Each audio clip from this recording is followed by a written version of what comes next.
Stephen Crane, ıstırap çeken bir çadır. Bir keresinde 4 adam balık tutmak amacıyla yolu belli olmayan ormanda rutubetli bir alana çıkıp geldiler. Çadırlarını yerinden kopmuş kocaman bir kayanın çalılıkların arasından parçalanarak inebileceği ve ağaçların çevresinden döne döne aşağıdaki göle düşebileceği yerde yarılmış kayalardan oluşan çam ağaçlarıyla kaplı tepenin yamacına usulünce kurdular. Göl kenarından nöbetleşerek güneş uykulattığı, yağmur da ıslattığı için mis kokulu katran ağacı dalları arasında eli boş dönen balıkçıların uykusundan uyudular. Nihayet ellerinde kalan son domuz pastırması parçasını yiyip sigaralarını tüttürdüler. Berbat ve acayip şekilde yapılmış son mısır ekmeğini de pişirirken yaktılar. Ufak boylu bir adam durduk yerde kendisi dışındaki 3 kişi millerce uzaklıktaki Sullivan kazasına yiyecek tedariki için giderlerse kendisinin kalkıp kampı korumaya gönüllü olduğunu söyleyiverdi. Hepsi de adama sıkıntılı bir bakışla baktılar. Lanet dolu sözler yağdırarak yanından ayrılırken neyse ki senden bir tane var, şeytan ikinizi göndermiş dediler ve uzaktaki bir kulübeye giden hepsinin bildiği yönde tepeden aşağıya gözden kaybolup gittiler. Gece çöküp de katran ağaçları için ağlamaya koyulduğunda henüz dönmemişlerdi. Ufak boylu adam kendisine yoldaşlık eden kamp ateşinin dibine oturmuş, ağaç kütükleri atarak ateşi harlıyordu. Kocaman çalılıkların üzerine oflayıp pufluyor, çevresinde ona saldırmak üzere olan binlerce gölgenin olduğunu düşünüyordu. Birden bilinmeyen ince dalları ezerek ve gazelleri hışırdatarak gelen şeyin yaklaştığını duydu. Ufak boylu adam yavaşça yerinden kalktı, kıyafetleri sırtını örtmüyordu. Piposu ağzından düştü, dizleri birbirine çarpıyordu. "Hah!" diye kükredi böğürtülü bir sesle, tehditkar bir havada. Bir homurtu karşılık verdi ve bir ayı ateşin ışığına doğru adım adım yaklaştı. Ufak boylu adam sırtını bir fidana dayadı ve ziyaretçisine kulak kesildi. Kürkünün karasının yaşı ilerledikçe açık kahverengine dönüşmesinden de açıkça görülüyordu ki ayı gün görmüş ve savaşçı bir şeydi. Yürüyüşünde ve kırpıştırdığı ufak gözlerindeki küstahça gururda kendine güven okunuyordu.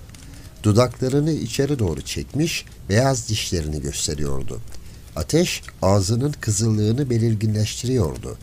Ufak adam daha önce bir fecaatle karşılaşmamıştı ve bu korkuyu bir türlü içinden söküp atamıyordu. "Hah!" diye kükredi.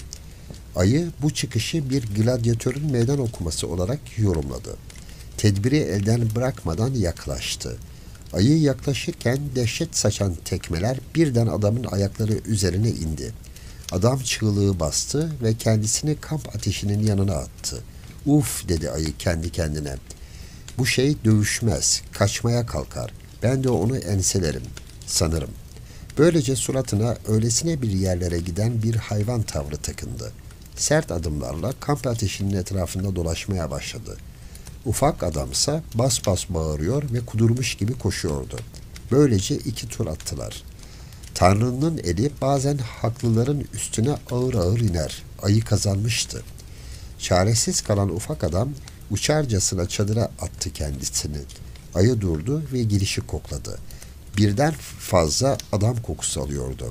En sonunda cüretkarca içeri daldı. Ufak adam uzak bir köşede çömelip kalmıştı. Ayı sürünerek ilerledi, kanı kaynıyor, tüyleri dikiliyor, ağzının suyu akıyordu. Ufak adam çığlığı bastı ve bir gayret çadırın dip köşesindeki çadır eteğinin altına girdi. Ayı korkunç şekilde hırlamaya başladı ve bir hamle yapıp adamın bu örtü altındaki oyununa el koydu. Şimdi çadırsız kalan bu ufak boylu adam ceketinin etek ucunu heybetli bir pençenin yakaladığını hissetti. Adam kıvrandı ve bir intikamcının ellerinde kalmış öğrenci gibi ceketinden sıyrılarak kıl payı kurtuldu. Ayı ceketi büyük bir zafer kazanmışçasına yerde yuvarladı. Silkeleyerek çadırın içine fırlattı ve 2 diş attı. Bir yumruk salladı ve bir de güzelce sarsaladı. Ama adamının ceketin içinde olmadığını keşfettiğinde iş işten geçmişti. Daha fazla öfkelenmenin gereği yoktu. Çünkü bir ayı felekten bir gün çalan kara kafalı bir korsan değildi sonuçta. Sadece bir külhan beyiydi o. Sırt üstü uzandı. Ceketi pencereleri arasına aldı ve curcuna şamata ceketle oynamaya başladı.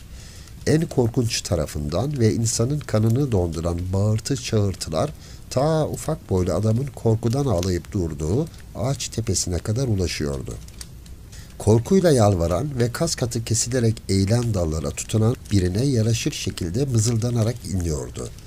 Gözyaşlarına boğulmuş, efkarlı gözlerle oyun arkadaşının olduğu yerde gittikçe sönen titreşimler saçan, çıtırtıları azalan kamp ateşine bakıyordu. Sonunda bütün uğultuları bastıran bir kükreme, neredeyse dağın kasvetli sessizliğini bozacak ve sert dağ yamaçlarının titremesine yol açacak bir hırıltı duyuldu çadırdan. Ufak boylu adam sarsıldı ve sadece bir eli ve bir çift gözü görünecek kadar büzüldü kaldı. Korların ışığında beyaz çadırın yerinden oynandığını ve çatırtılarla düştüğünü gördü.